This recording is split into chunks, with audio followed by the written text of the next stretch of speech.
Welcome, ladies and gentlemen, to the first installment of the Civics Lab. That's what I'm calling my recorded and online sessions. Session today is on the roles of the media during elections. We are going to be using this PowerPoint presentation to fill out the notes on slide 5 of our hyperdoc right there. Got my paper copy right here. For anybody that doesn't want my guided session right now, you can click right here and access the slide presentation without my voice. But you also don't get my corny jokes, so keep that in mind. We're going to go over the main roles of the media. I will take notes, and you can take notes as we go along, or you could watch the presentation and then take notes, however you want to do that. Then I will move over here, and we will talk about how we as voters have to evaluate the campaign information. All right, let's get right into it with the presentation. We know that the media is an important part of the political process because voters are evaluating the information that they get so that they can decide who they want to vote for. So we can make reasoned choices. Some people out there claim that the media is the fourth branch of government. I mean, not legally the fourth branch, but de facto, because it's so important to our political process. Before we begin, I should ask you why you should not write with a broken pencil. Never try this because it is pointless, in fact. Okay, number one, the first role of the media is to identify candidates. Sure, you could go out there and figure out who is running for what office, but it might take you a lot of time. Much easier to open up a newspaper, turn on a news program, go online, and find out who's running for what office. These newspapers obviously are showing the presidential candidates in 2016, and they are identifying Hillary Clinton as the first female Democratic nominee and Mr. Trump. All right, so that is the first role of the media, identifying candidates. So you can go over here, identifying candidates. All right, number two, numero dos, emphasizing selected issues is a role of the media. Of course, right now, if you go online or you open a newspaper, you're going to get information about COVID-19, as well you should. This issue needs to be emphasized so that people are aware of the dangers posed by it. In normal times, newspapers or the media is going to highlight any number of issues, as these newspapers are showing.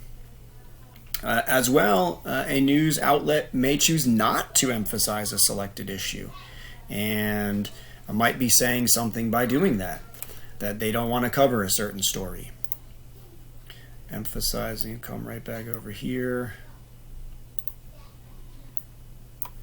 Okay, emphasizing issues. Selected issues. And that just means, like I said, the news outlets, they decide what issues they want to talk about, what they want to cover. Next up, the news outlets write editorials. They create political cartoons, publish op-eds, and post to social media and blogs. All of this is speaking to the fact that news outlets give us their opinion, because all of these things are opinions. An editorial is the opinion from a newspaper, often written by members of that newspaper. A political cartoon is a illustrated opinion of a news outlet or the author. Social media and blogs as well.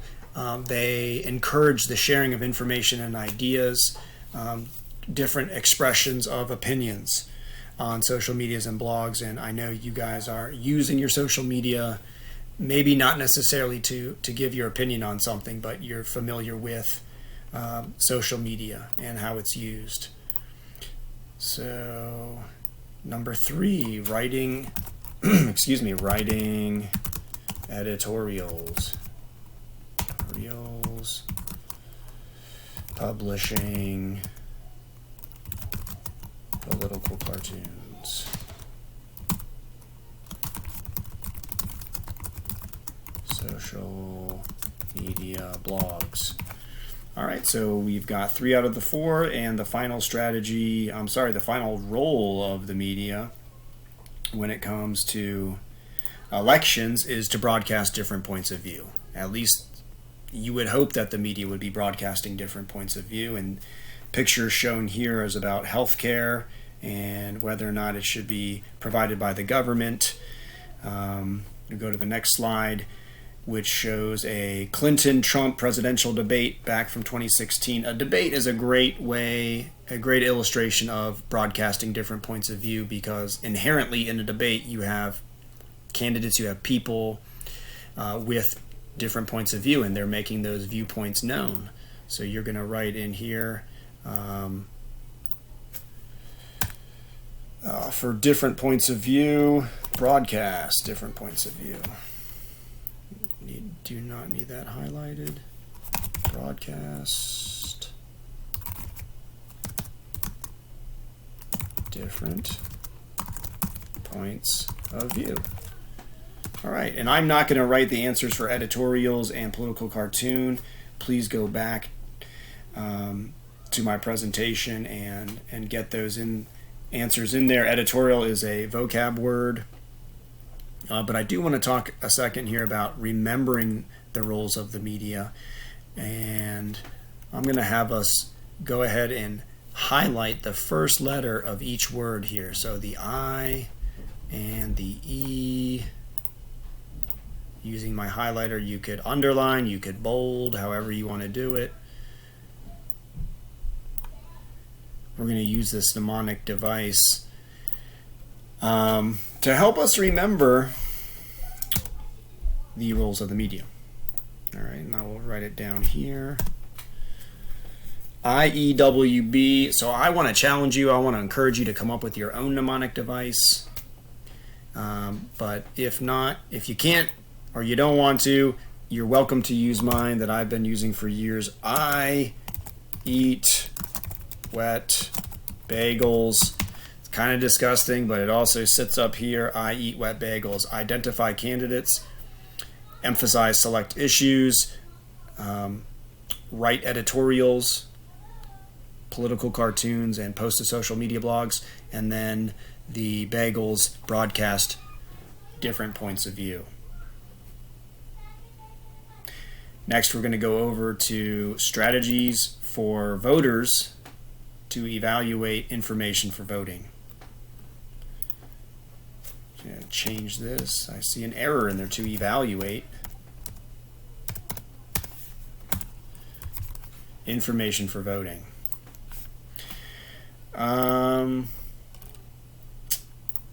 Before we do that, did you guys hear about the actor who was injured? Turns out that he was in a cast. Get it? Injured cast. Actor. Feel free to use that one. Strategies for evaluating campaign speeches, literature, and advertisements for accuracy. These are all things that you and I have to do when we see a campaign message. We have to be savvy in this sense. We have to be the ones to know that somebody who's giving us this information, they want something from us. They want us to vote for them. So when we hear a campaign message, we have to separate the facts from the opinions. We have to know if the candidate is telling us an actual record of theirs, or if they're just giving us their opinion of the way they want things to be, because they may not be the same. Remember, the candidates and the political parties, they're trying to get people elected. That's their main job. That's what political parties do. So when you read something in the mail from a candidate, you have to decide, hey, is this a fact or is this an opinion? Is this person really the best candidate, or are they just saying they're the best candidate? Number 2, we, the citizens, we have to identify propaganda. Propaganda is an emotional plea. It's an exaggeration.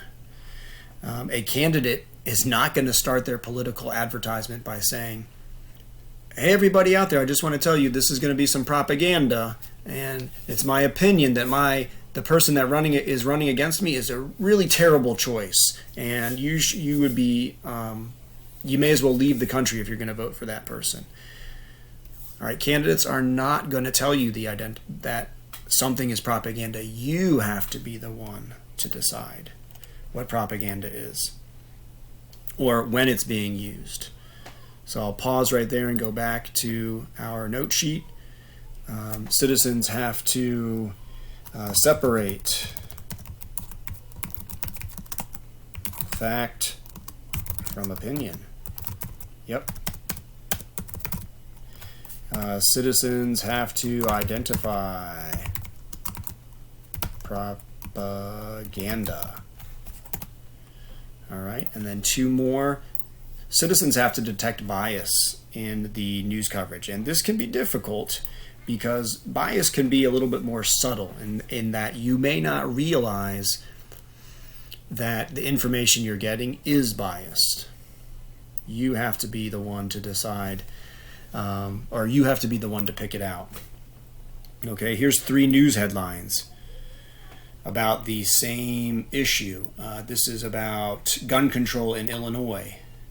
Try to move down here so I'm not blocking the headlines.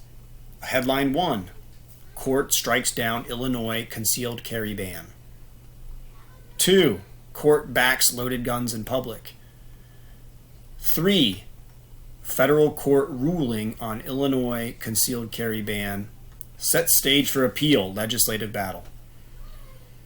Well, it's pretty clear to me that the second one is the most biased. The court probably isn't going to say we want loaded guns in public, but that's what the newspaper chose to say about it.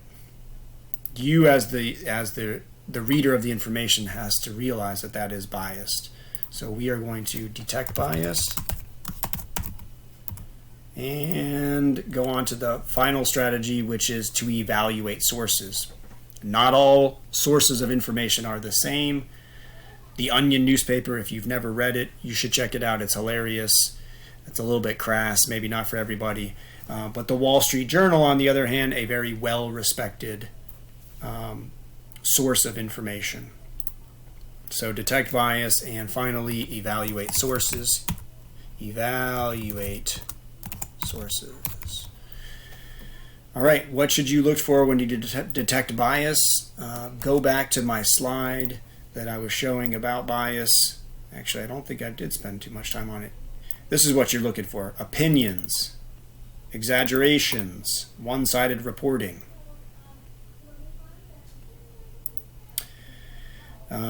When you're evaluating a source, you should look for is this source something I've heard before? Is the newspaper full of opinions or facts? Does it look real, or does it look kind of fake? Like it's just trying to be an entertainment? Can I find the same information on other websites? Those are some of the questions you should be asking. And then the final thing here is, how am I going to remember the strategies? I think this is a little bit easier, because if you look at these letters right here, S, I, D, and E. Side, it spells out side. So I call these side strategies. I'm just going to delete these really quickly.